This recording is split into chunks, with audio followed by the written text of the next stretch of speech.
কি হয়েছে? কি কাটে না? যাও না, টমেটো কাটো।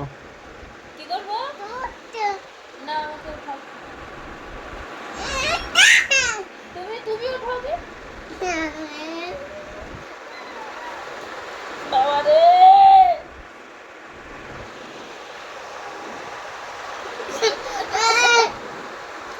কি করব? টমেটো কাটবো। টমেটো কেটে কি করবা? রান্না করবা?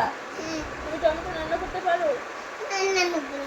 ও রান্না করবে, এত রাত্রে বড় রান্না করবে। রান্না করা লাগবে না তো আব্বা, সালাদ বানাও। বুদ্ধি দিয়েছে একটা।